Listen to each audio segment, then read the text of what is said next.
BJP এইখানে আছে, ভবানীপুরে আছে, কালীঘাটের কাছে আছে, ওয়াকিং ডিস্টেন্স, কয়েকশো মিটার হাঁটলেই পৌঁছে যাওয়া যাবে। এ তো पहले झांकी है, अभी बहुत बाकी है। ये तो शुरुआती रुझान।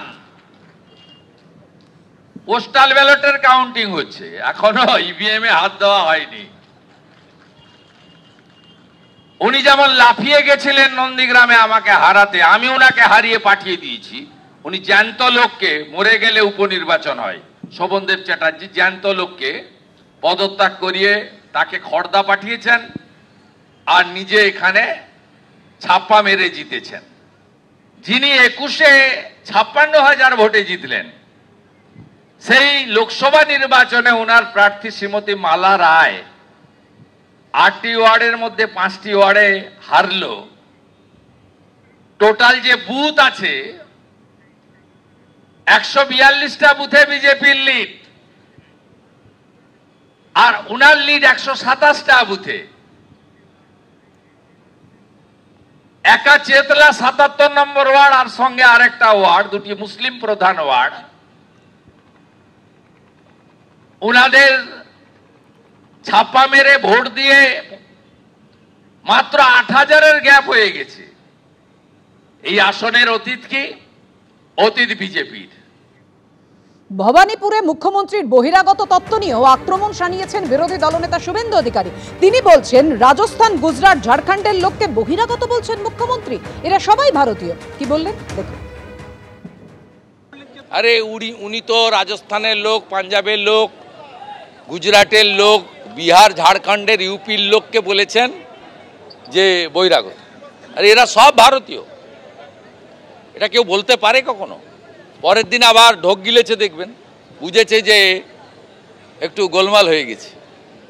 বাঙালি ভাষী বাঙালি, হিন্দি ভাষী বাংলায় থাকা, এই যে ভাগ করার রাজনীতি উনার আছে, এবারে কেউ ফাঁদে পড়বে না।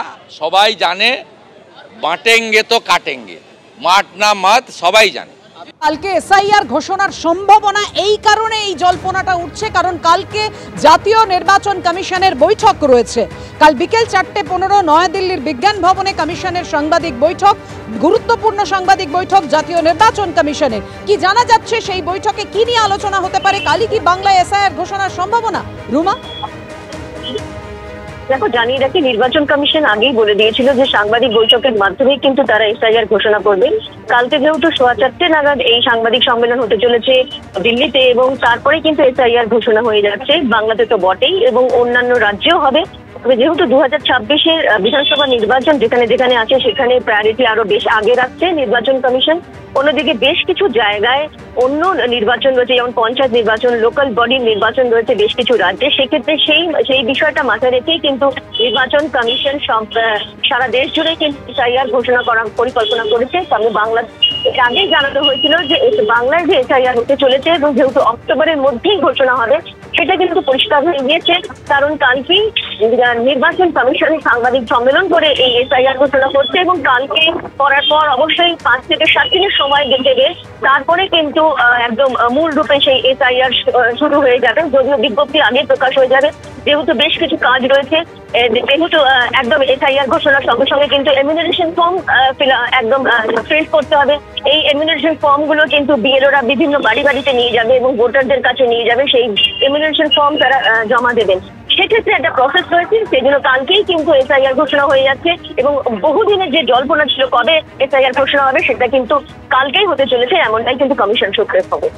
অর্থাৎ নির্বাচন কমিশন সূত্রে খবর, কালই বাংলায় এসআইআর ঘোষণার সম্ভাবনা। কাল নির্বাচন কমিশন যে গুরুত্বপূর্ণ বৈঠক করতে চলেছে বিকেল 4:15, এবং সেই বৈঠকেই ঘোষণা করবেন কিনা অবশ্যই সময়ের অপেক্ষা, আমাদের নজর থাকবে সেই দিকে। ধন্যবাদ তোমাকে এই মুহূর্তে রুমা।